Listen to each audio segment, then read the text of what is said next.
Welcome back. All right, news of the day video for all you fine people on the internet for your Monday. It's still Remembrance Day, November the 11th, and I understand it's Veterans Day in the U.S., but again in Canada here it's Remembrance Day, thus the poppy and me referring to it as Remembrance Day. So Anthony Mantha, bad news for the Flames. He is out for the season with knee injury, and the advanced stats showed he was having a pretty strong start to the season with Calgary, and now that's done. He's having ACL surgery. So, bad news for the Flames and for Mantha, who is no stranger to injury. We'll see if Calgary decides to go out and find another forward.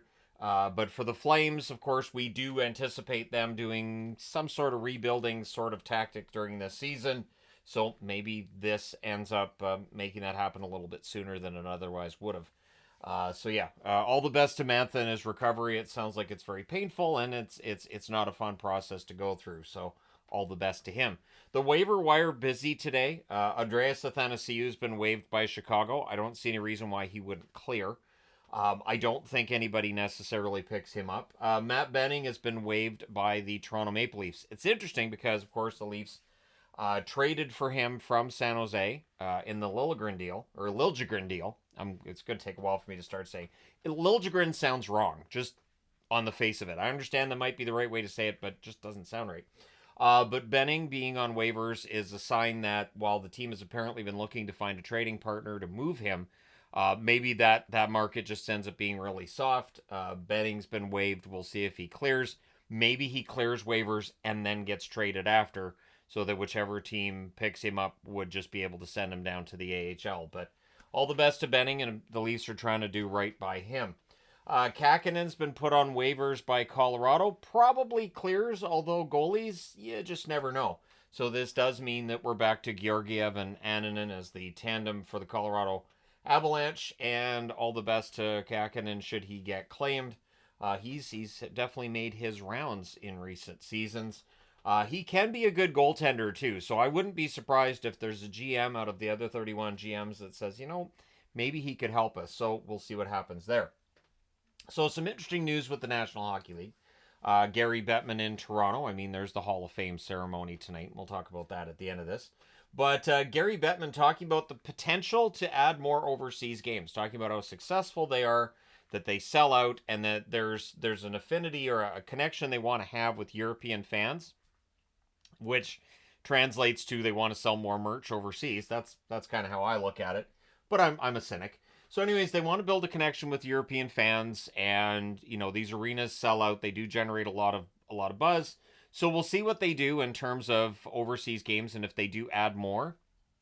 Generally, it's 2-game sets. It's been 2 different 2-game sets. Maybe they'll expand it to 3. Maybe they'll expand it to 4. We shall see. But that's what they're hoping for. Plus, in another sign that to me the NHL and the NHLPA are not going to go to war. We're not going to have to worry about any kind of lockout or strike.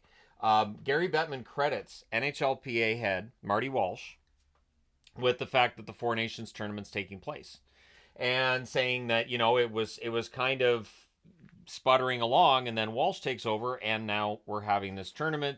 They're going to the Olympics in 2026, and they're looking at beyond that what they want to do as well in terms of international tournaments, and basically just understanding that in hockey you are in a unique position where you have players from so many different countries all playing together on the same teams. So why not have more international tournaments? I'd be perfectly fine, honestly, with taking the All-Star game as we've known it, pushing that to the side, and trying something different internationally each year. Something different. It doesn't necessarily have to be like an All-Star game format. So if the Four Nations Cup does well, maybe we'll start to see more and more of that. Again, to me, the All-Star game, like you could still have a skills weekend. You can still have like fun little competitions where kids come out and watch guys taking slap shots and accurate shots and all that. But the All-Star games themselves are not great. So if the international hockey works, maybe you can incorporate skills competitions into that as well, and maybe you've got something there. We shall see. Also, and this was eye-opening for me, you guys can let me know your thoughts. So the NHL, it's just been a year or two that they've been making $6 billion or more. Gary Bettman saying the league expects to make over $7 billion in revenues this year. So if revenues are going up that quickly, salary cap is going to fly. We're going to see like league max increases for a few years if that is the case. So yeah, the league's doing quite well. The NHLPA seems to be on board with what the NHL's doing here. The NHLPA head, clearly better acquaintance, a better acquaintance to Gary Bettman than what we've seen in the past.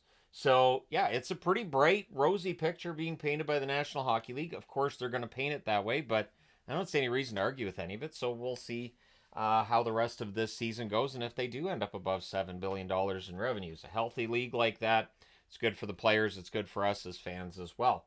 Tristan Jarry. So the good news, bad news. The good news with Tristan Jarry is that he went 4-1 in the American Hockey League, .926 save percentage before they called him back up. So Jarry is capable of being a pretty good NHL goaltender. He's capable of being a star NHL goaltender. He's shown that in the past. The tricky part now is Bloomquist has played pretty well. And then you've got Nedeljkovic there as well. So it's a three-headed monster in net, which usually doesn't work. So when does Jarry get to play? And Mike Sullivan didn't have an answer on that, on when exactly they're going to get him back in there. But we'll see. Tommy Novak for the Nashville Predators. He's dealing with an upper body injury. He will not play tonight against the Avs. The Avs are looking to get revenge for the 5-2 loss they suffered against Nashville not too long ago. So without Novak, that's going to hurt the Preds at least a little bit. We'll see how things go tonight in that one. Victor Olofsson, of course, dealing with a lower body injury. He's been out for quite some time. He will not travel with the team on their upcoming road trip. So they're at home tonight, then they go out on the road. He is not traveling with the team on that upcoming road trip, so he's still going to be out for a while longer. Mark Stone, dealing with a lower body injury as well, is not playing tonight against the Canes. No word that I've seen yet on whether or not he's going to be out further than that. But yeah, all the LTIR jokes that go, they're not old at all. So yeah, Stone won't be playing tonight against the Canes, which is good news for Carolina coming off that loss against Colorado, because Vegas can be really tough at home as well. So yeah, I'll be curious to see how their lineup is and if Eichel plays as well without Stone. They've just had this incredible affinity for one another so far this year. So if Stone's out for any period of time, is it going to negatively impact that? We'll see. Rick Tocchet, kind of an eyebrow raiser on this one too. He's saying that Besser's day-to-day with an upper body injury. So to me, that really looked concussion-like, and concussions can be a longer-term injury, of course. So day-to-day with Besser, I like that, even if it's just kind of guesswork at this point. Brock Besser is needed by the Vancouver Canucks. As much as I like Lekaramaki coming up and playing for them, he definitely has the ability to score goals. Besser is the better player of the two. And so, yeah, he is seen as day-to-day at this point. The Hall of Fame ceremony is tonight. There are 5 games that are on tonight as well, so you guys can pick and choose. I know on the Canadian side of the border, TSN is carrying it, starting at 5 o'clock Pacific, 8 o'clock Eastern. And, of course, next year's Hall of Fame is going to be really star-studded.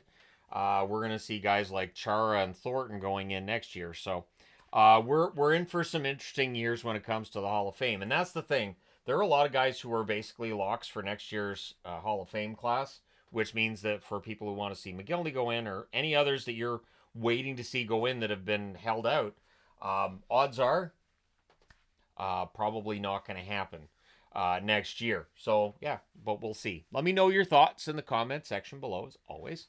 Don't forget to hit like and subscribe in the event you may not have done so already. Thank you guys so much for all your support as always. Oh, and people would probably ask, this is a Paul Reinhart jersey that I'm wearing. When they switched the designs from this, I ordered, on sale, I ordered this and I got Reinhart's name and number put on it because Paul Reinhart was my favorite Calgary Flame back in the 80s. So there you go. Thank you guys so much for all your support. If you haven't hit like and subscribe, please do. And I will talk to you again soon.